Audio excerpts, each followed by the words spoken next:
Chaque jour, Charles et Carole vous présentent la leçon de l'école du sabbat.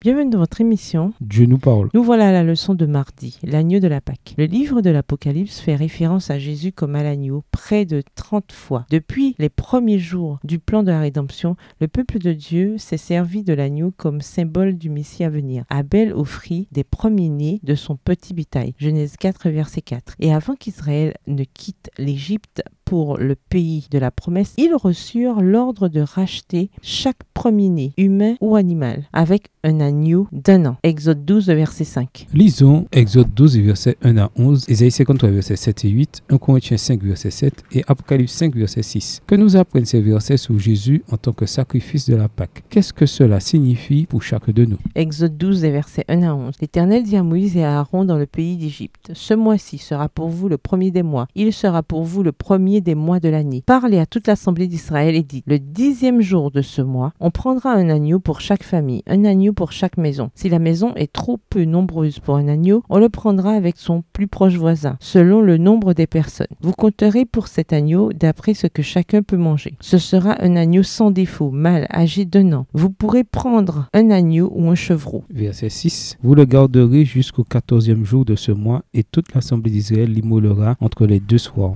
On prendra de son sang et on en mettra sur les deux poteaux et sur le linteau de la porte des maisons où on le mangera. Cette même nuit, on en mangera la chair rôtie au feu. On la mangera avec des pains sans levain et des herbes amères. Vous ne le mangerez point à demi-cuit ou bouilli dans l'eau, mais il sera rôti au feu avec la tête, les jambes et l'intérieur. Vous n'en laisserez rien jusqu'au matin, et s'il en reste quelque chose le matin, vous le brûlerez au feu. Quand vous le mangerez, vous aurez vos reins sains, vos souliers aux pieds et votre bâton à la main, et vous le mangerez à la hâte. C'est la Pâque de l'Éternel. Ésaïe 53, les versets 7 et 8. Il a été maltraité et opprimé, il n'a point ouvert la bouche, semblable à un agneau qu'on mène à la boucherie, à une brebis muette devant ceux qui l'attendent, il n'a point ouvert la bouche. Il a été enlevé par l'angoisse et le châtiment, et parmi ceux de sa génération qui a cru qu'il était retranché de la terre des vivants et frappé pour les péchés de mon peuple. 1 Corinthiens 5, verset 7. Faites disparaître le vieux levain, afin que vous soyez une pâte nouvelle, puisque vous êtes sans levain, car Christ notre Pâque a été immolé. Apocalypse 5, le verset 6. Et je vis au milieu du trône et des 4 êtres vivants, et au milieu des vieillards, un agneau qui était là comme immolé. Il avait 7 cornes et 7 yeux, qui sont les 7 esprits de Dieu envoyés sur toute la terre. Des années après la mort, la résurrection et l'ascension de Christ, Pierre réfléchit à ces événements et il écrit: Vous savez en effet que ce n'est pas par des choses périssables, argent ou or, que vous avez été rédimés de votre conduite futile, celle que vous teniez de vos pères, mais par le sang précieux du Christ, comme par celui d'un agneau sans défaut et sans tache. 1 Pierre 1, les versets 18 et 19. Une seule vie humaine a satisfait la sainteté de Dieu, celle de Jésus. Tous les autres ont péché, et la manière dont nous menons notre vie raconte littéralement des mensonges sur la nature de notre Créateur. Mais Jésus est devenu le dernier Adam. 1 Corinthiens 15, verset 45. Là où nous avions échoué, il a vécu de manière parfaite. Dans son humanité, il a été tout ce que l'espèce humaine était censée être. Il a reflété la gloire de Dieu de manière parfaite. Celui qui m'a vu a vu le Père, répondit Jésus à Philippe. Jean 14, verset 9.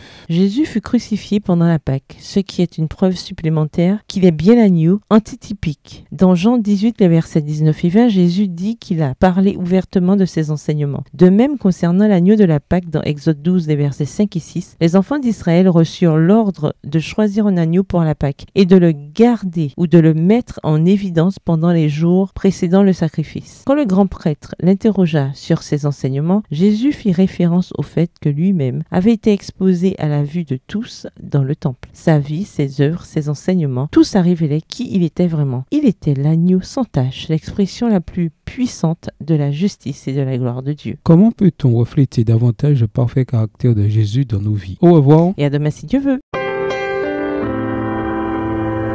Dieu nous parle. Chaque jour, Charles et Carole vous présentent la leçon de l'école du sabbat.